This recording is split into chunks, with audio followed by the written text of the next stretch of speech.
Jadi, mengapa benda jatuh ke bawah? Waktu SD, kita semua diajarkan bahwa jika diletakkan di air, besi tenggelam, kayu melayang, dan gabus mengapung. Kenapa? Besi tenggelam karena berat jenisnya lebih besar dari mediumnya, yaitu air. Kayu melayang karena berat jenisnya sama dengan mediumnya, yaitu air. Gabus mengapung karena berat jenisnya lebih kecil dari mediumnya, yaitu air. Sekarang, kita rubah mediumnya. Bukan air, tapi udara. Mengapa benda jatuh, awan melayang, dan balon gas terbang? Jawabannya persis sama. Benda jatuh ke bawah karena berat jenisnya lebih besar dari mediumnya, yaitu udara. Awan melayang di udara karena berat jenisnya sama dengan mediumnya, yaitu udara. Balon gas terbang karena berat jenisnya lebih kecil dari mediumnya, yaitu udara. Anda lihat, soal yang sangat sederhana ini dibikin rumit dengan mitos bahwa batu bumi bisa menghisap benda. Setelah 250 tahun diajarkan di sekolah, teori Newton itu dibuktikan salah oleh Einstein. Secara fisika, tak mungkin bumi punya daya hisap. Lantas dia ngarang teori baru, benda jatuh karena ruang dan waktu melengkung. Teori tanpa eksperimen yang tak bisa dibuktikan di alam nyata. Rumus gravitasi yang terkenal itu adalah akselerasi benda padat di udara. Katanya G-force 9,8 meter per second kuadrat itu adalah konstanta gravitasi universal. Harusnya berlaku pada semua benda di muka bumi. Coba terapkan pada benda padat di air, pasti tidak berlaku. Coba terapkan pula pada benda gas di udara, pasti tidak berlaku juga itu rumus. Sebaliknya, silakan tanya pada semua profesor doktor akademisi sains fisika di seluruh dunia. Coba jelaskan dengan rumus gravitasi, kenapa awan bisa melayang dan balon gas bisa terbang? Silakan gunakan rumus gravitasi yang mana saja, sudah pasti tidak bisa. Jawabannya pasti sama. Rumus gravitasi tidak berlaku, yang berlaku adalah berat jenis.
Berikut adalah bagaimana saintis elit, Profesor Dr. Neil deGrasse Tyson, menjelaskan tentang gravitasi.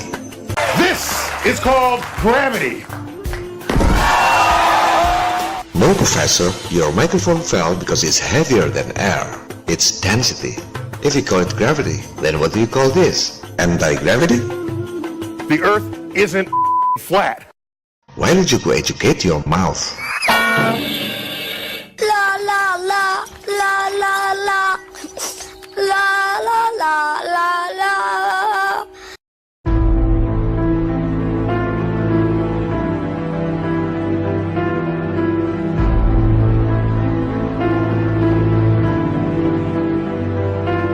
Tadinya saya bermaksud mengajukan rumus gravitasi yang tak dapat diterapkan di air atau pada benda gas di udara sebagai gugatan kedua people power. Tapi tampaknya lebih mudah gugatan kedua itu berupa pembuktian bahwa tak ada air melengkung. Pada episode lalu telah dijelaskan bahwa dengan menggunakan rumus Pythagoras, jika bumi jari-jarinya 6.371 km atau 3.959 miles, maka setiap 1 mile harusnya bumi melengkung 20 cm. Segera tinggalkan perdebatan awam di medsos, tak ada gunanya sama sekali. Biarkan saja orang lain mengumbar kebencian yang dilarang oleh semua agama. Kalau memang betul beragama, segera tinggalkan, tak perlu diladeni. Lebih baik datang ke kalangan intelektual. Ajak semua profesor doktor akademisi sains di semua universitas terkemuka di dunia. Bikin kotak kaca sepanjang 1 mile, tinggi 40 cm, isi air. Jika betul bumi berbentuk bola, harusnya air turun 20 cm di kedua ujungnya. Ini baru namanya pembuktian dengan eksperimen, bukan dengan foto-foto atau video-video yang mudah dimanipulasi. Permukaan air selalu rata, tak ada air melengkung.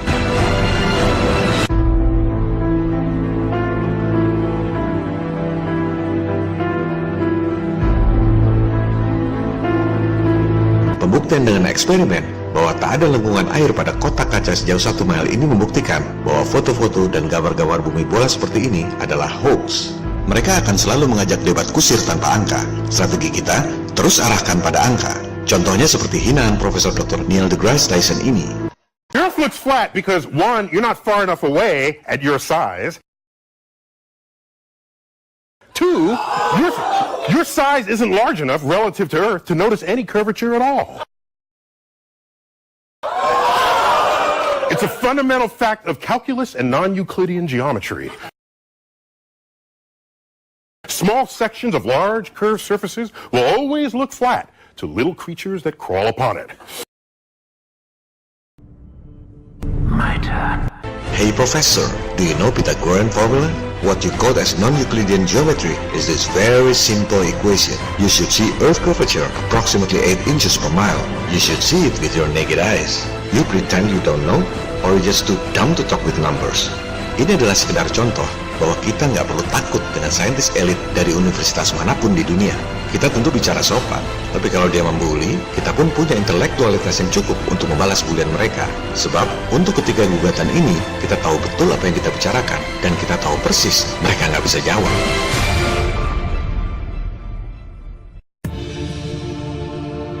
Kunci pembuktian